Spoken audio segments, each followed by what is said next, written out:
The current period, we are moving in and out of this photon belt, spending several months in it every year. That the frequency that we spend in the photon belt is increasing by approximately 2 weeks every year. And according to the calculations of the Mayan calendar, around the year 2011, 2012 AD, we will be fully within the photon belt, and we will remain within the photon belt until around 4000 AD, according to the current calculations. And some of the work of both Jose Arguelles, other researchers, seems to suggest that the Mayans knew about this cycle, that every so often, many thousand years, we go in and out of the photon belt, that there seem to have been cultural as well as different climactic and earth changes that perhaps were sort of stimulated or affected by the entering and going out of that photon belt in the past history of the Earth. We are changing both DNA and RNA in many of us. Many stones, many vehicles here are changing our chakra systems also. There are no longer 7 chakras in most of us. We are opening up new chakra systems. You'll see much more about this in the next 5 or 10 years also. You'll begin to activate many more of them, and also your DNA and your RNA will not be replicating in the same fashions. There are children who are being born who are conscious when they are born. And this will change also a lot. The Dark Ages. During the rule of a dark age of separation, all knowledge that is passed on and all instructions are tainted. Every religion, for instance, is a sect, a separation from the real divine inner truth of life. Religion is something that happens in God's holiest temple. Man himself in the depth of his heart and in communication with his divine inner self. Throughout the Dark Age, countless fallen sun cosmologies who have dogmatic religious views reached the earth and became our religions. They represented the climax of separation from oneself. God's channels, prophets and mediums received their messages from the God-created and separated dimensions. Most often, the pure messages were mixed with information from the astral worlds and their own ego.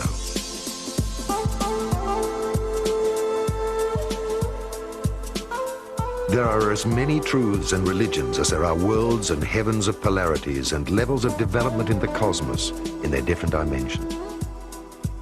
Every social structure which serves the power of the lobbies and the ego instead of mankind is a split, which in the end will restructure itself or crumble. All knowledge without love is a separation from being. Whilst the old program of the Dark Age runs out with the old light workers, the Illuminati, and their plans of a world dictatorship controlling the world of finance, it will disintegrate with the changes on Earth. The new incarnated light workers of the Galactic Confederation are already leading mankind into the new golden age.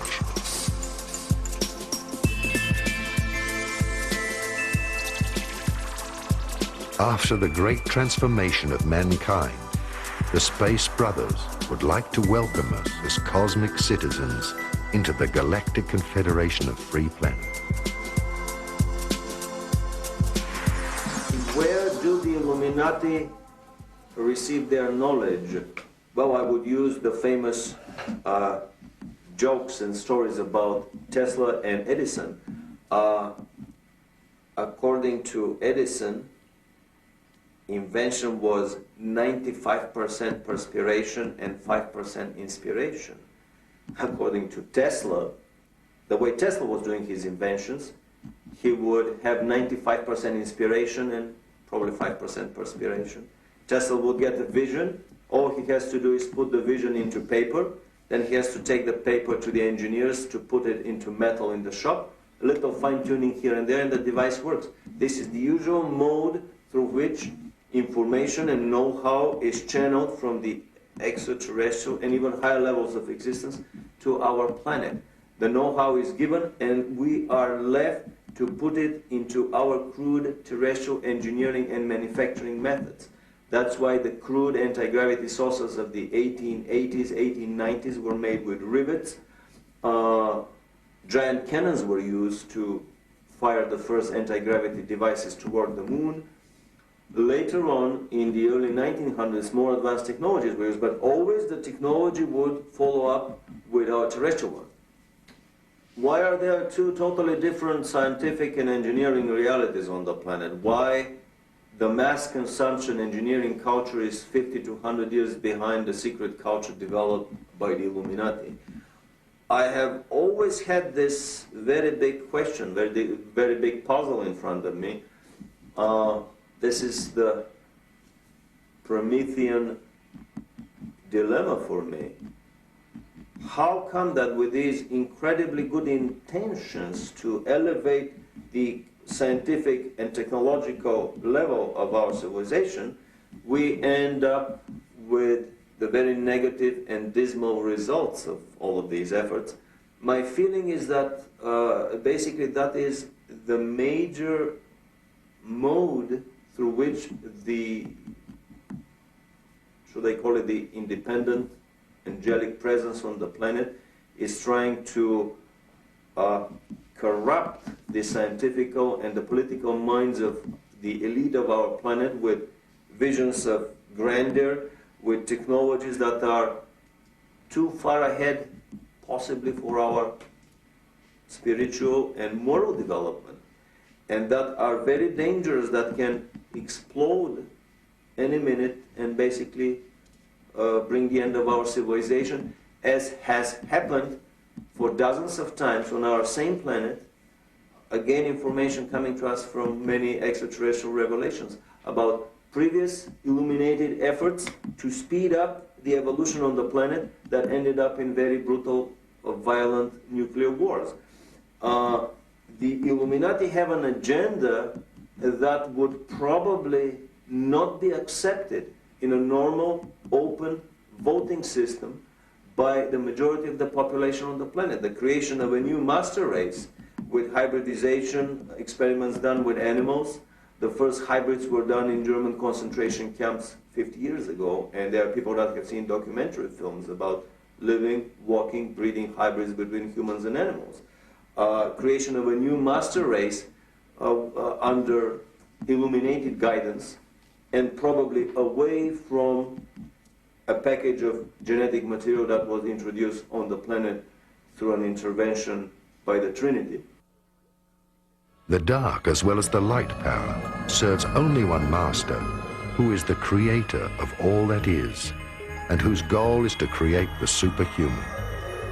The final goal of human reincarnation is to create a human being who has experienced all imaginable positive and negative experiences, and therefore is able to develop beyond any judgment into the humanly incarnated image of God. A human being who has become God has lived through the completed range of the cosmic keyboard from the lowest to the highest note. God does not judge. He shines on his creations like a sun, on the flowers or the weeds, or on his being. The experiment of duality has come to an end, and the planet Earth is an ascending planet onto which the Creator himself incarnates in the shape of human beings. The return of the ascended brotherhood from Lemuria and Atlantis is the return of the 144,000 masters of light, the cosmic monads. They are incarnated as human beings, united, and together they will represent the white pyramid, God's eye, who sees everything, the presence of the Almighty on earth. They are the open witnesses who have all described from a different perspective the process of ascension, since they have already lived through it before.